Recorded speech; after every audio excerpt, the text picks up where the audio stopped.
Hi, everybody. Let's see, make sure I get my camera right. There.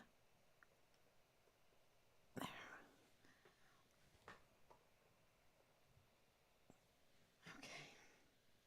Hi, everybody. This is day 1099. 1099 days, and I'm coming on very late. We are burning the midnight oil. Um, we're burning the midnight oil for the love of our son, who we absolutely believe was murdered in July 23rd, 2020. Absolutely believe that. And so this is burning the midnight oil for getting justice for him, of course. But it's much bigger.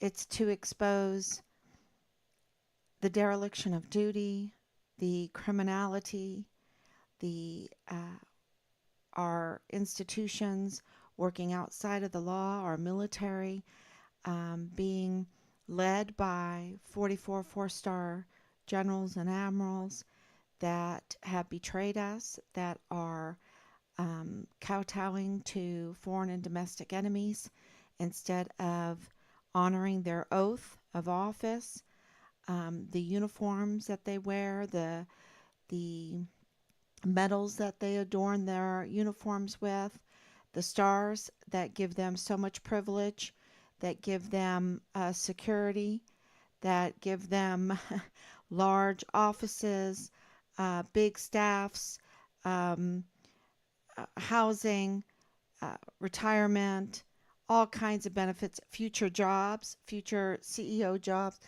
Um, this is, and they betray us.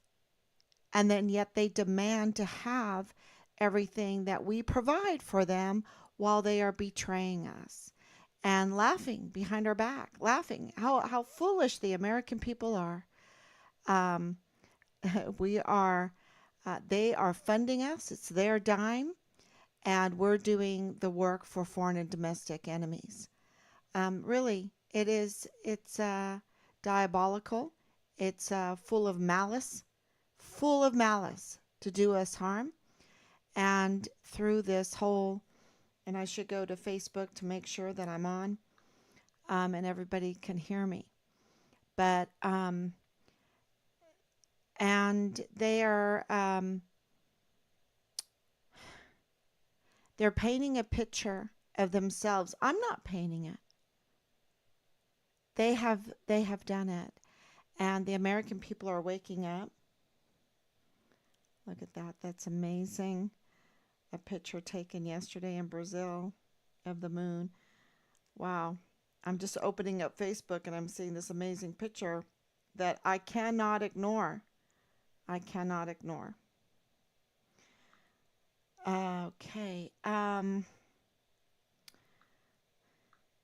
Because we can't forget why we have to stand up, why we can't bow to that hat.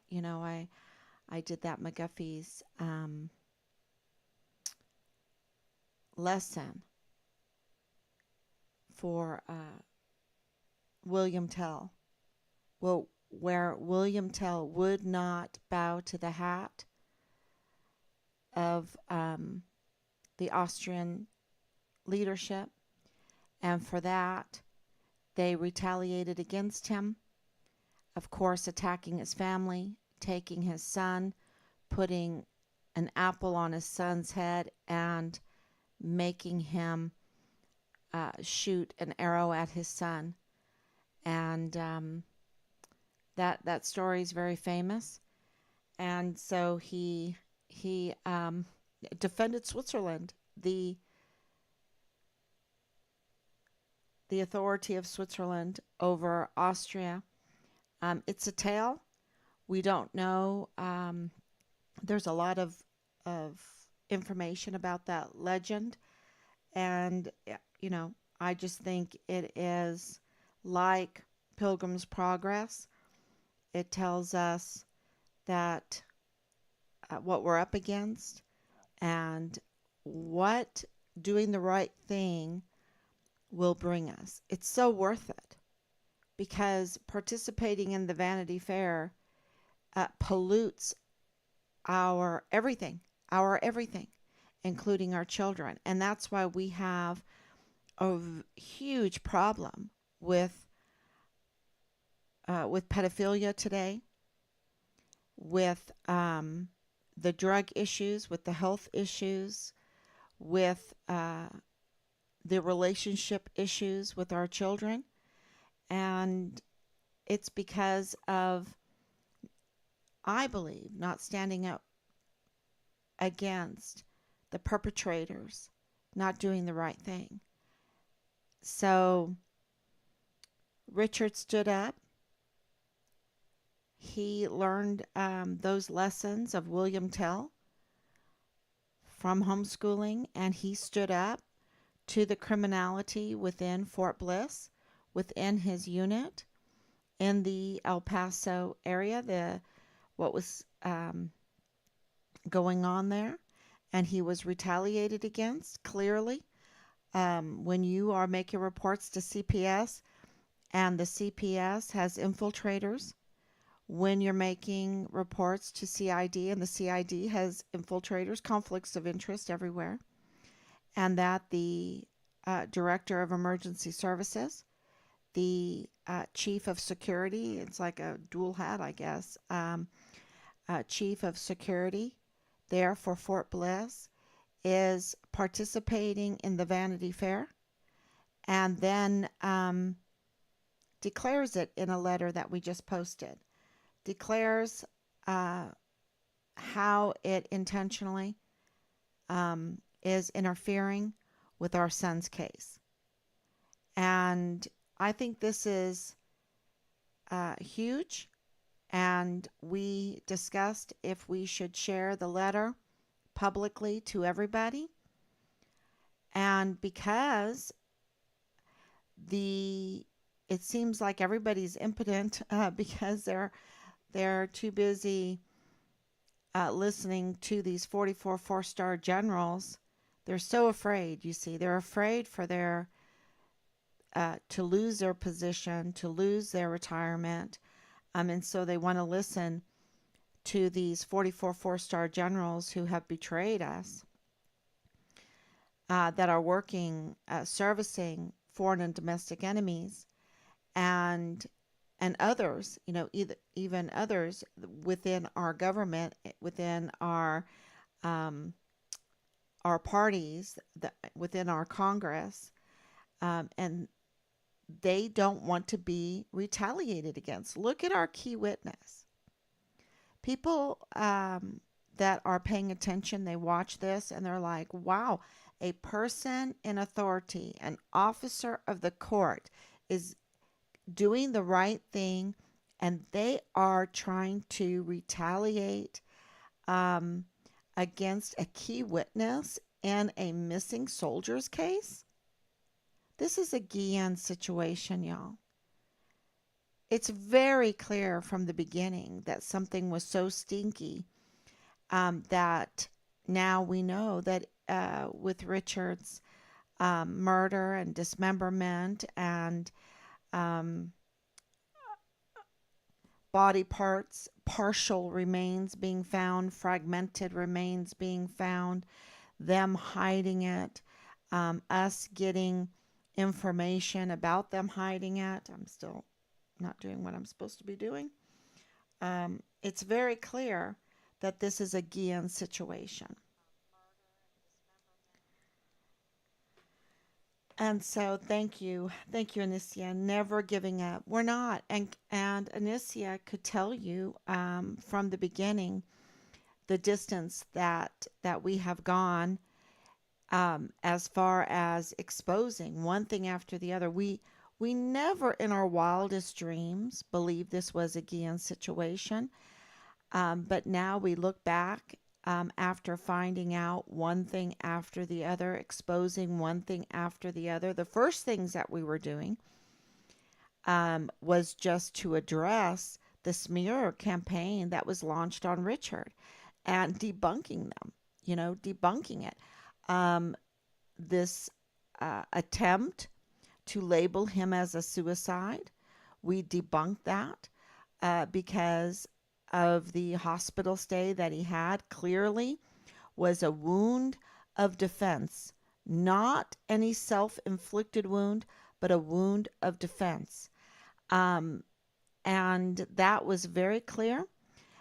We debunked First Sergeant Jay Pollin's claims, um, not with us assuming anything, but with medical records. And we debunked the border incident. Because Richard um, volunteered, self-reported that he needed to make a U-turn, that he was in the wrong place. We started by going to those locations, going to the Bridge of Americas, seeing the construction pattern. We had other Team Find Richard Halliday members going and driving that along with us and confirming that it was a traffic pattern that was very difficult. We talked to that led to the Bridge of Americas that would lead you to the border. We talked to the construction foreman there that said even trucks, semis would be caught at the border having to make a U-turn. They would have to stop traffic. Traffic would be backed up. This was a regular events happening every day during that construction. Um, so we also, with the CID, with the timestamps, there was absolutely no way that Richard ever crossed the border into Mexico on that day, that he was so heavily retaliated for that even Captain David Park, I mean, we had to debunk everything. Clearly, everything is debunked on many, many levels, even with the hospital report because they put him in a quarantine wagon. Now, the other reports that we were lied to about his car, we believe that's a lie now. We believe that they have his personal items, that they confiscated them and didn't tell us. We believe that now. This is an accusation, and we're alleging this because of the information that we have collected over these 1,070 days, right? 73 days or 63 days, and so we now have a letter that is just a wowzer that we have come into possession of by the DES, the Director of Emergency Services. Um, and I think he even came to the meeting. I'm going to look at Rob's journal. Things have been so crazy. And we have witness testimony of things that he revealed during conversations, and that his accusations here that uh, in this letter that we posted, that Fort Bliss is working outside of the law, is retaliatory, and I think it is backs up everything that or declares. I mean, it's just another jump forward, and it is. Remember, I said we're in the big leagues, and so it's going to go higher and higher up. This is the Director of Emergency Services, okay? Is the Chief of Security of Fort Bliss. This is someone that is totally in control of the surveillance footage.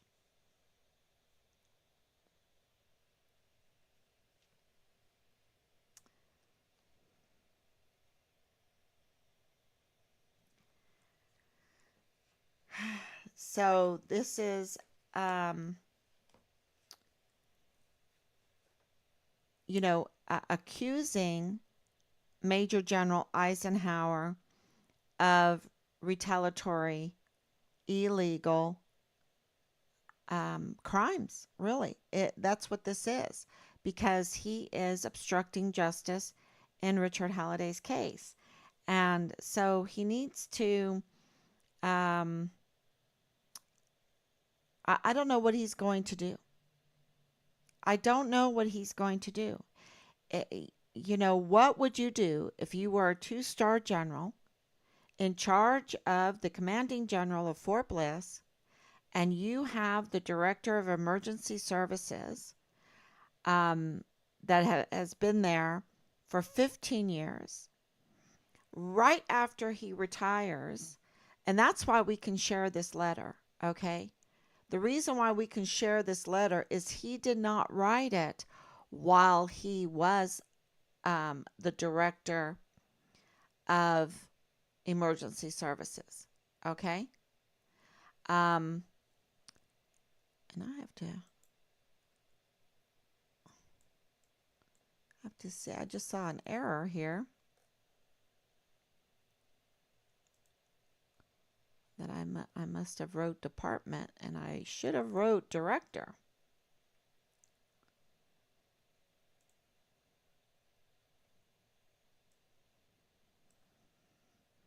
I don't know if it matters, but I am going to correct it.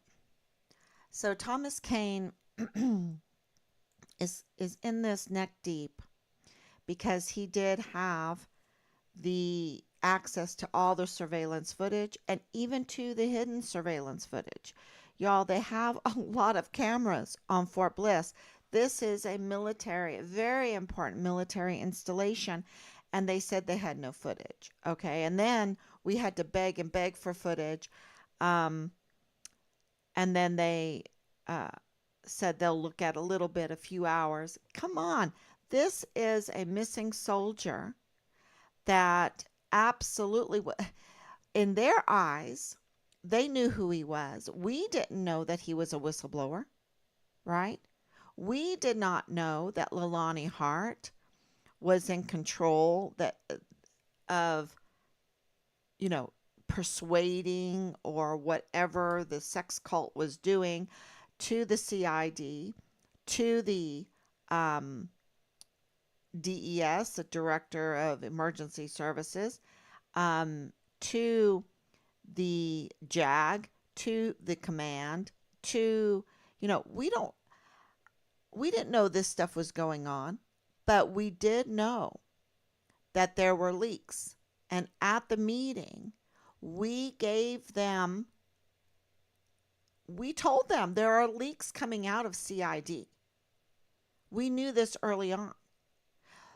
Not knowing about Leilani Hart, not knowing about First Lieutenant Dallas Hart, not knowing about Tavita Nusa, not knowing about Thomas Kane, not knowing about Clem Coward, not knowing about so many. I'm missing so many because you see the relationships are so many in this that it even includes CPS. It even includes I'm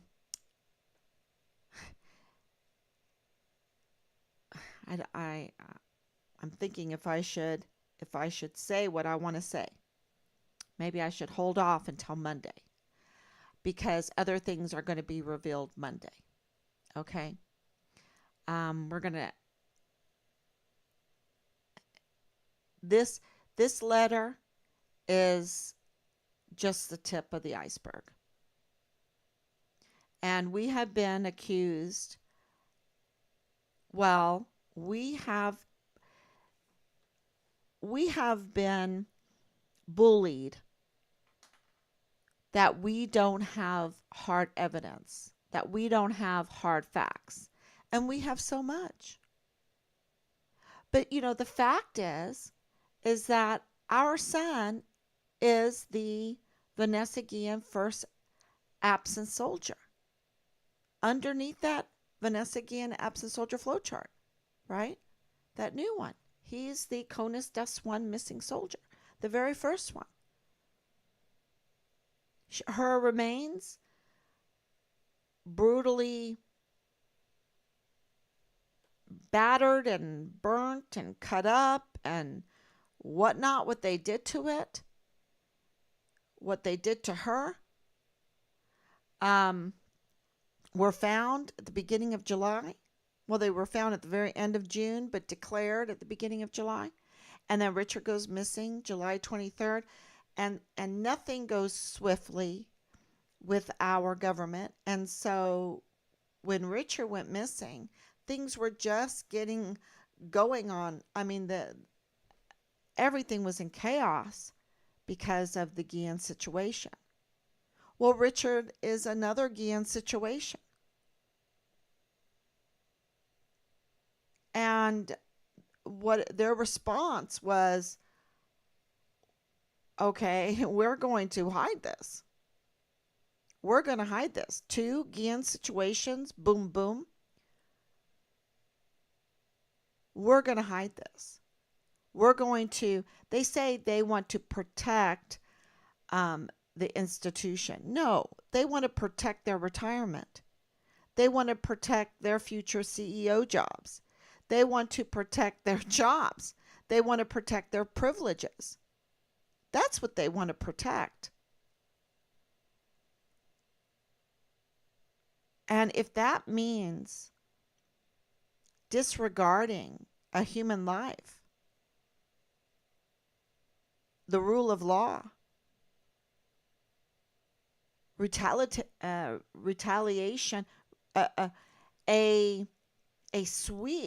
a wave of retaliation in Richard Halliday's case, they'll do it. They did it. They are doing it. If that means putting people in danger, they'll do it. They did it. They're doing it.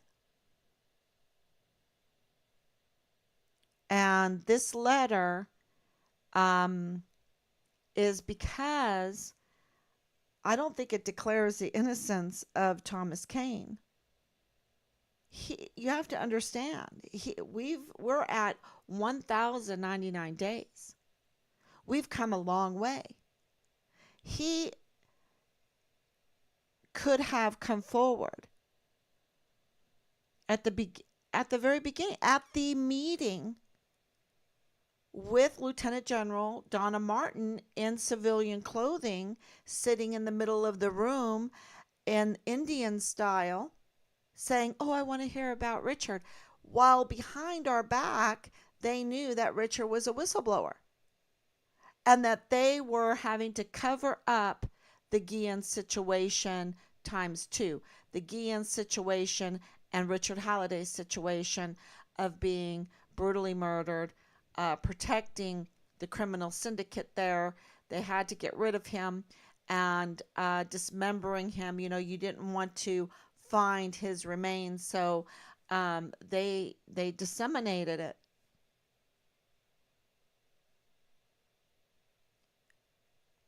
What a horrible, for what? To protect the pedophilia, to protect the child pornography, to protect the contract deals, to protect certain people in high levels, to protect the equipment smuggling, the gun sales, the weapons sales, the whole, the very organized and orchestrated criminal syndicate. Because it had to have been going on for a long time, and it has to be at a very high level, because you're talking about major agencies that are working outside of the law. And here we have it. It all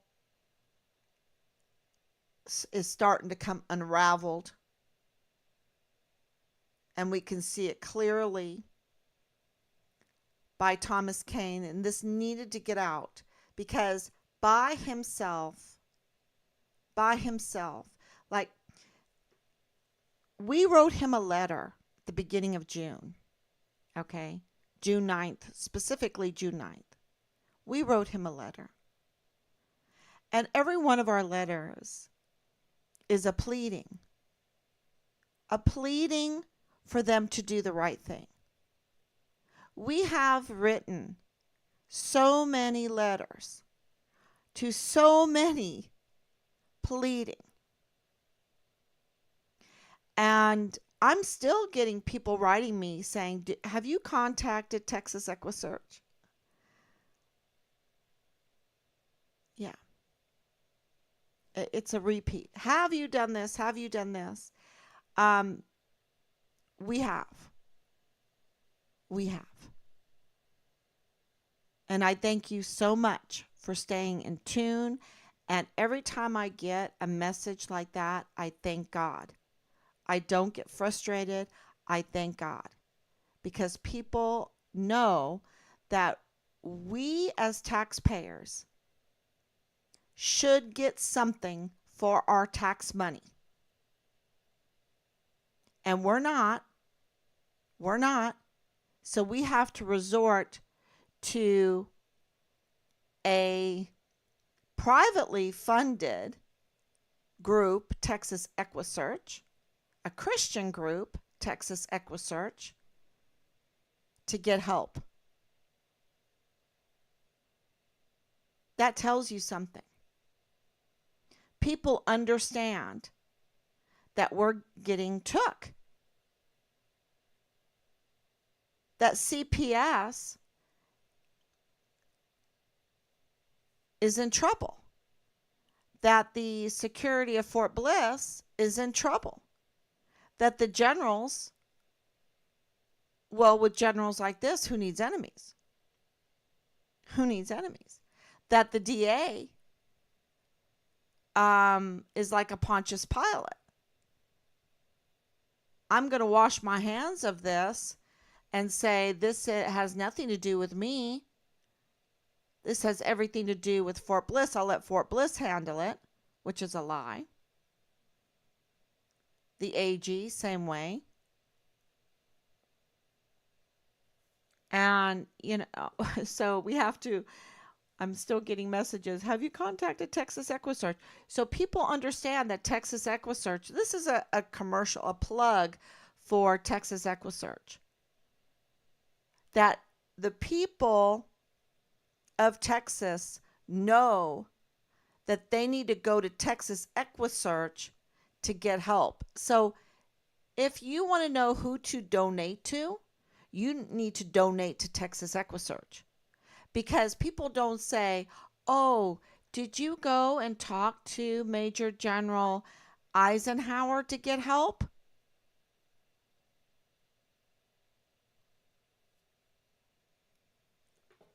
Because they know that they're working outside of the law, that our most valuable assets, our volunteer sons and daughters, are getting suicided, are getting overdosed, are getting murdered by accidents that are just unbelievable. And I understand there are accidents, that they are getting sent to unjust wars, that they're getting raped, that they're getting groomed into pedophilia, they're getting groomed into these sex cults, these doggy sex cults, that they want to rear puppies. Those aren't my words. Those are a colonel's words. A colonel in the sex cult. And they want us to pay for all of this. And guess what? We are. It's on our dime. The sex cults, the turning our most valuable assets into drug dealers and drug addicts, and let's bring in the girls and have frat parties every day, and and no discipline, no reality. No reality. It is such a matrix. The whole military um, or government institutions are a matrix. And we saw that during COVID. We saw that during that stage task force find Richard Halliday. There was it was insanity. I kept saying it over and over to them. This is insanity. There is no connection with reality. No connection. And this is what's hurting us to find Richard, because something stinks really bad here. There's leaks coming out of the CID. You have Richard's first sergeant writing insane things. Not what a first sergeant would do. You have the other first sergeant, because they've replaced, retired. You want to get retired quickly, or you want to get replaced quickly, you just come into contact or try to help Richard Halliday, and it's that's it. Become a whistleblower for Richard Halliday, become a witness for Richard Halliday, and you're like moved out. And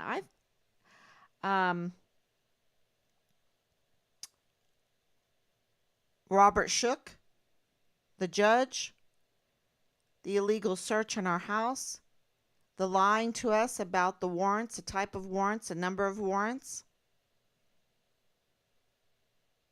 the using of a manipulated picture to give to the International Interpol, the FBI employee that declares that the FBI was indeed in Mexico looking for the remains of Richard and found him, and he's dead, his remains. And we called the State Department. We have it on record. He confirmed that the FBI was looking for Richard's remains in Mexico, and then receiving the autopsies that they will not confirm or deny. And if I was Dr. Raskin Ortez, I would really love for you to send us a letter. Send us a letter. Send us a text message to 941-677-0060. Confirm or deny that you conducted or knew about autopsies on the remains of our son, Richard Halliday.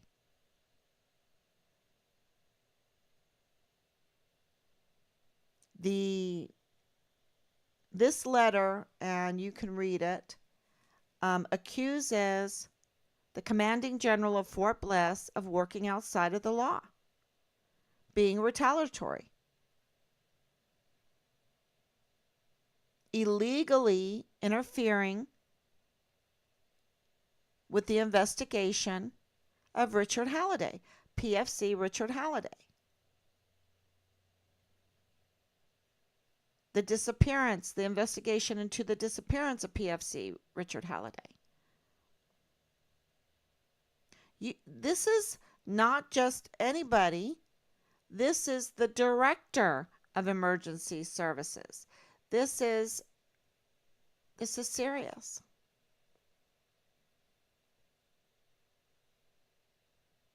And it's just the tip of the iceberg.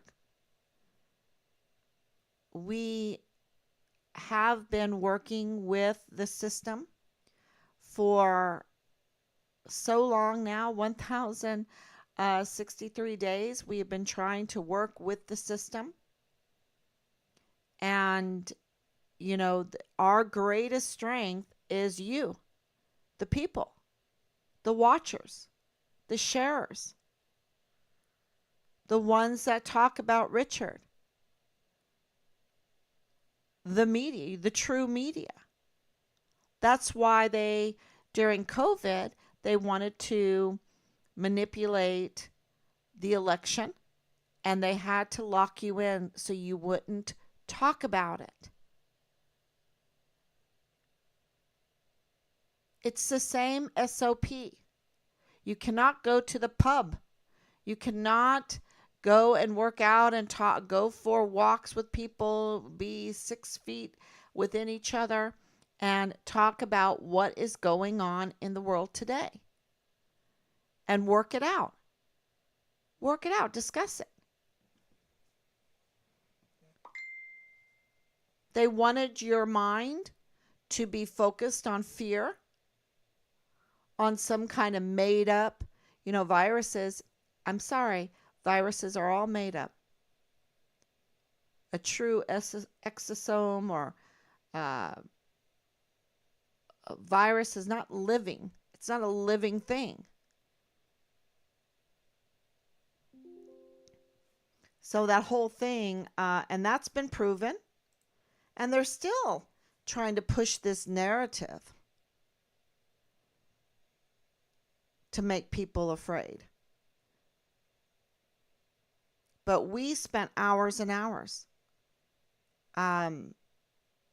trying to look things up, make sure what we were saying was true, because all the mandates were interfering in the investigation into our son's disappearance. And we just didn't have time for it ourselves and risked everything, and then we're fine. We're fine. And people that were so afraid that went to all the lengths to not get sick got sick.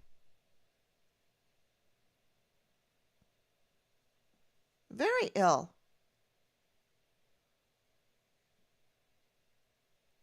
And here, you have another interference, another level of interference. This is absolutely political, and I want to show you something. And you have to, I put this on here. I'm going to show you this. I'm going to show you the letter too.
Play this because it just shows you that there is a departure from reality, right? There's a departure. In our institutions, you had zero risk of dying for our military, and yet they were insane with their mandates for this fraud, waste, and abuse. They're always talking about fraud, waste, and abuse, and here they are, the greatest perpetrators. These 44 four-star generals and admirals are the greatest perpetrators of fraud, waste, and abuse. And I'm going to tell you that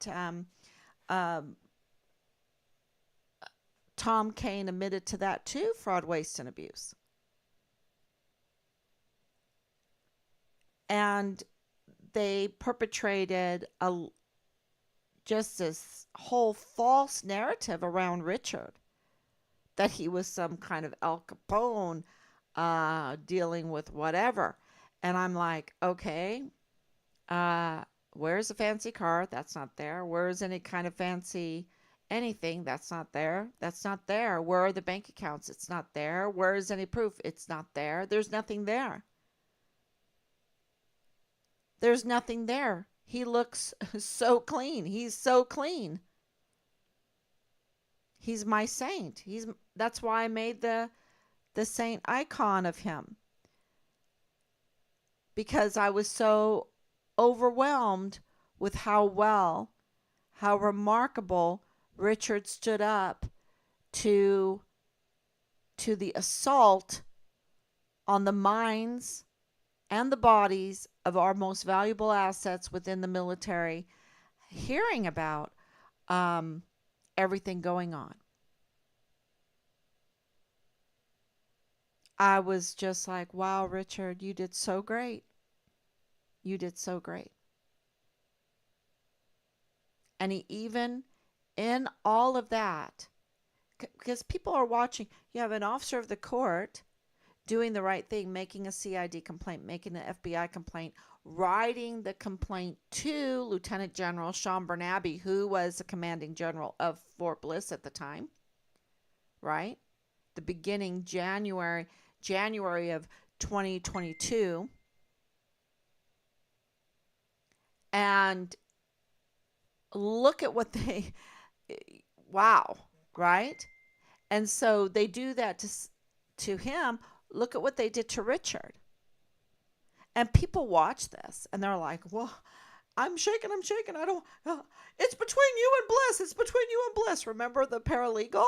He's just like, I don't know where, just leave me alone. He's just going crazy because he's fearing retaliation from his own, right? Because he knows, because he's a paralegal, that they're working outside of the law, that they're criminal, that they resort to retaliation. And now, so we have the paralegal totally giving indication of that. Totally, I walked away with, wow, they're so scared. They're so scared. Immediately, you hear it in that video that I took of that event. And then now you have the director of emergency services also in fear. And when you reach that kind of fear, it turns into an anger. And so it's like, why is First Sergeant Jay Paulin so angry? Why is this paralegal so angry? Why are these people so angry? Because it's fear. It's fear. They've been brought into a situation where they're being tested. And they absolutely have they either don't want to be retaliated against, because you can be innocent and be retaliated against. You could be the whistleblower and be retaliated against. Or you could have participated and tried to, play the law thing, and of course, hence the letter. But I'm going to tell you, there's a lot of things behind the scenes that people don't know. And the letter absolutely implicates the commanding general of Fort Bliss of acting in a retaliatory fashion, also putting us in danger. And if you have any questions, I'll be glad to answer. But you see, everything is making sense now. And it all comes back to a cover-up of the murder of Richard Halliday, using many different agencies to do it, 15 plus agencies, to hide and cover up the murder, the brutal murder of a whistleblower, a soldier. It's very clear. And Leilani Hart's in the center of all of this. Okay? Leilani Hart, and I'm sure her husband James Hart, needs to be there's all a connection there. And of course, First Lieutenant Dallas Hart, because um, see, James Hart works on Fort Bliss, right? Doesn't he work on Fort Bliss? Doesn't he work with? I mean, they had the child care. They had anyway, and if you go on to Fort Bliss, you have to get a pass. And if Lolani Hart is having an affair with Tavita Nusa, who's married to another individual, and he's a special agent in the CID, and she's friends with that office, and she's also then at, from Park University, friends with the director of emergency services and has connections in that. And she's also has connections with Clem Coward, the Major General, the commanding general of 32nd ADCOM, Richard's command at the time. And then she has connections within the JAG. Why is it that she still has her pass when she's up to no good in all of these different offices, right? Manipulating, doing things. Well, and then not to, forget that she puts in a CID complaint that she has notarized on the 22nd of July 2020, the day before Richard goes missing, that confesses that she had a 7-year-old being sexually assaulted in her master bedroom by several members of her household. She waited almost 2 years to confess that. How many times did it happen? And that she had child pornography in her home continuously. And she confesses that her son, Dallas Hart, who at the time was a first lieutenant right there at Fort Bliss with Richard, is engaged in incestual relationships. What,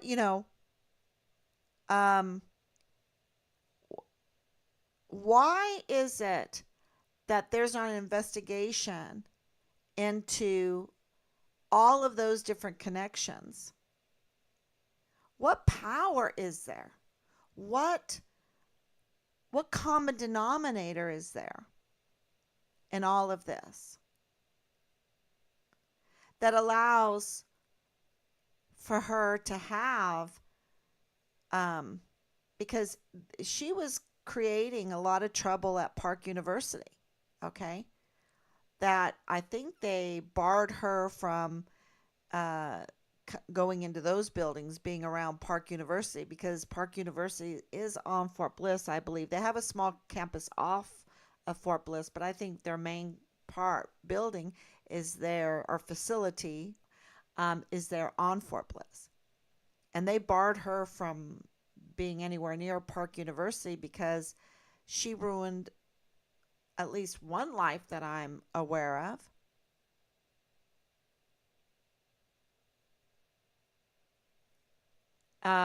So what is this common denominator behind? What is going on?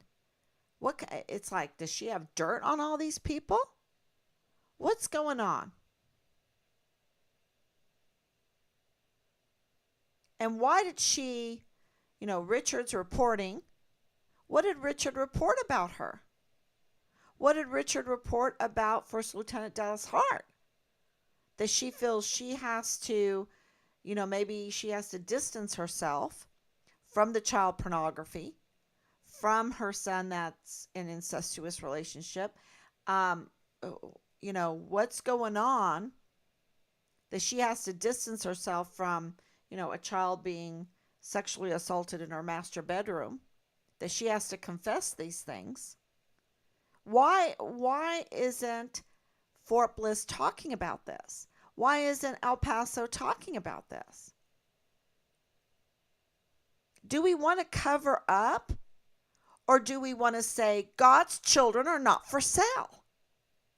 Our country is not for sale.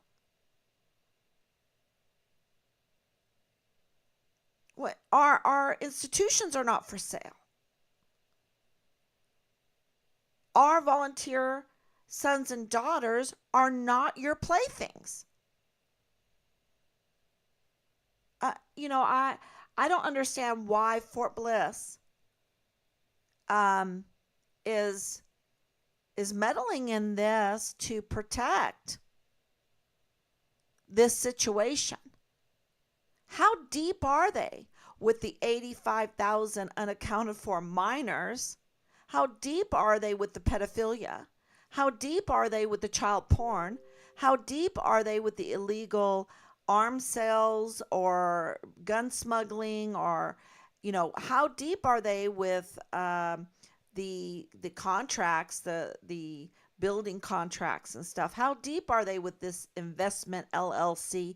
How deep are they with all of this, that the whole of, Fort Bliss is huge, and that it would scare a two-star general so bad, or they would bring in special chosen generals that have agreed that they're going to cover this up, that they're going to cover up the whistleblower that didn't want to play with the Vanity Fair. They're going to cover up the retaliation. They're going to cleanse his file, right? They're going to sanitize his file and promote him 2 times after they have covered up the continuous severe retaliation he suffered before he was brutally tortured, murdered, and dismembered, and then his remains not even given to his family.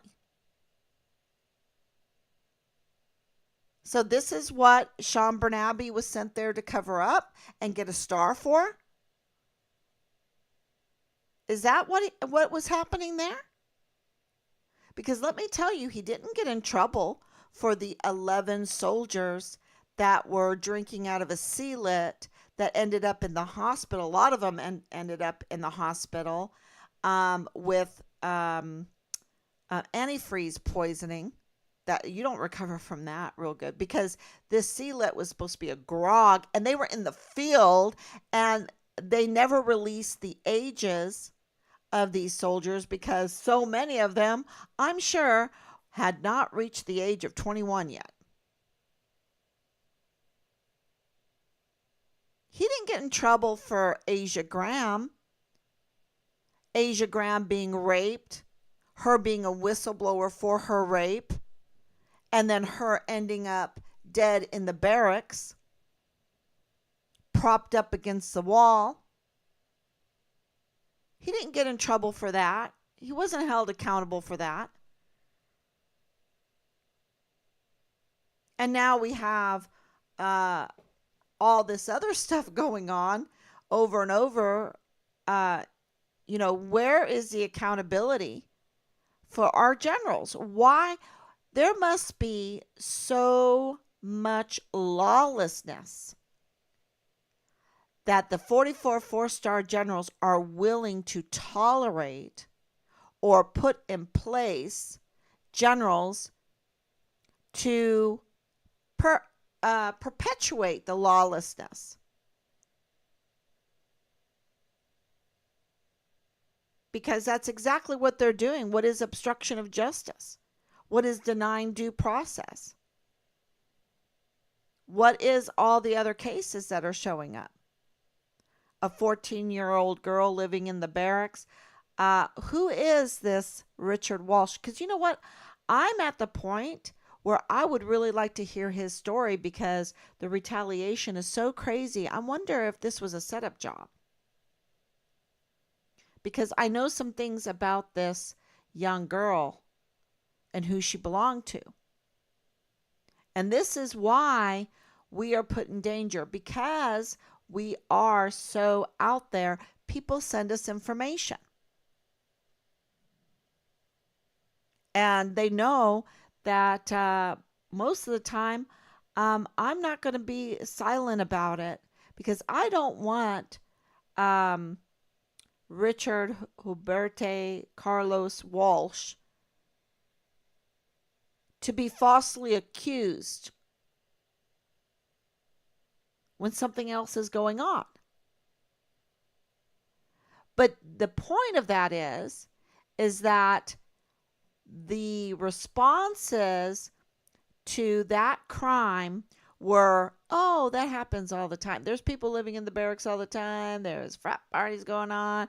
Oh, there's young girls got, it's such, you can tell that there's such lawlessness in the barracks and on Fort Bliss that people are not even shocked by it anymore. That's the point. Which is so bad for really the morale. You don't have to be sad. You can be like, oh, yeah, whatever. It happens all the time. But in reality, let's have a reality check. That's a national security threat. It's a national security threat that the director of emergency services is not loyal. Not loyal to his family, not loyal to Fort Bliss, not loyal to the soldiers, not loyal to his oath. And then he wants his retirement. I deserve it. I worked. Wait a minute. Who did you really work for? What hat did you bow to? What did you do on the American dime? What did you do on the American dime?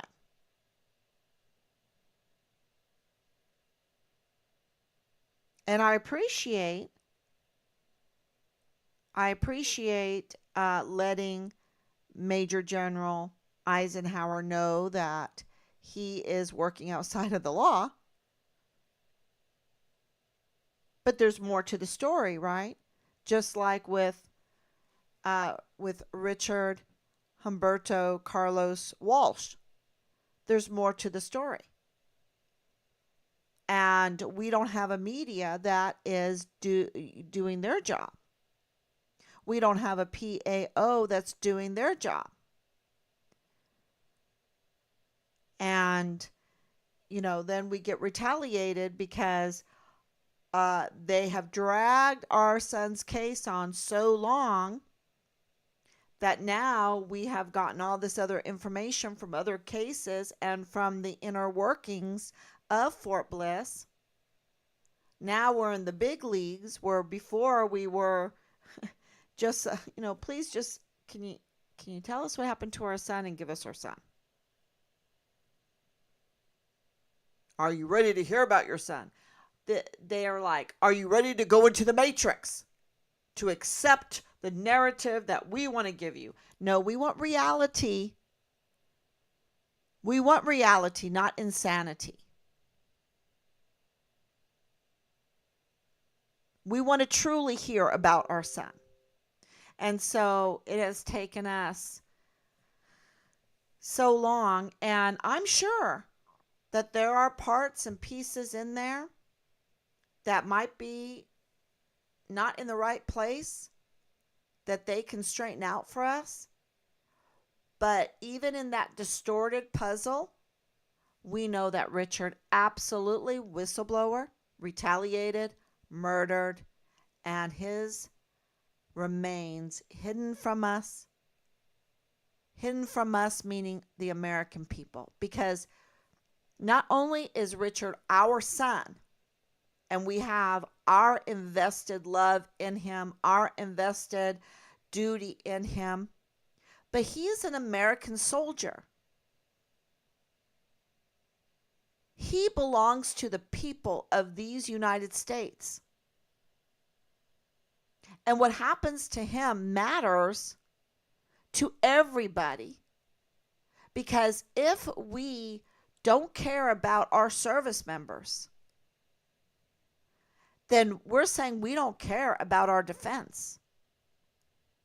And our defense can be can be rotten, it can be criminal, and we don't care. And even though we're paying for it. And so when we do, in reality, are attacked and they are not prepared and we fall to the enemy, then we need to know why. Because all we're getting is $1 million efforts in a narrative in movies or commercials, be all you can be, or whatever, and those are failures because they're so woke. But, you know, that's what we're getting, this false narrative. I get, and maybe it's, I'm like, okay, whatever. Let me see what he wants to lie to us about, right? It's a twisted lie. And I'm not saying that our military doesn't have good people. They're being so abused. I can say that right now. With surety. And they're not allowed to be all that they can be. And our leadership sees to it. They don't have the equipment they should. They don't have the training they should. They don't have the esprit de corps. They don't have the Medal of Honor ethos. They don't have the discipline. There's no discipline because the agenda is not that.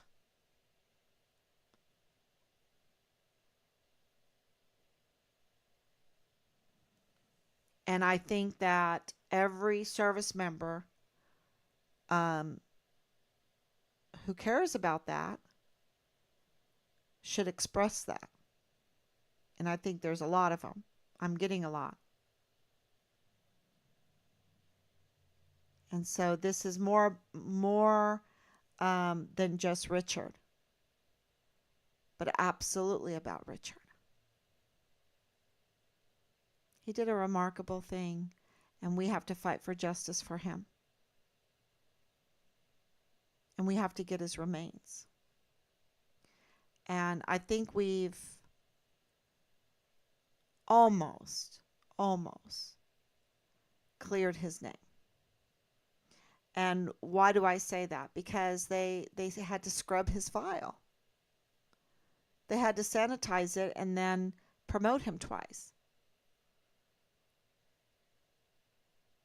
So I think that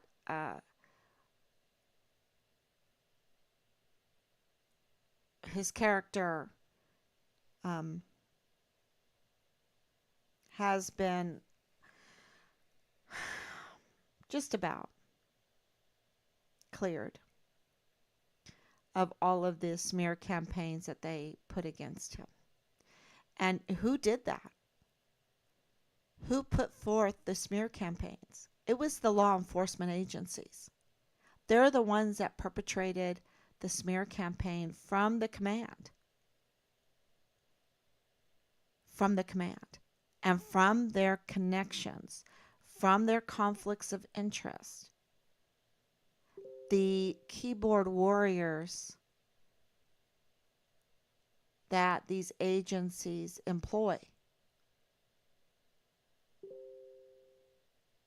which is really dirty. It's so ugly. Yeah. Okay. You can see Never Giving Up. You can see it in the video, in my opinion, not very courteous of that individual, in my opinion. Even the PI.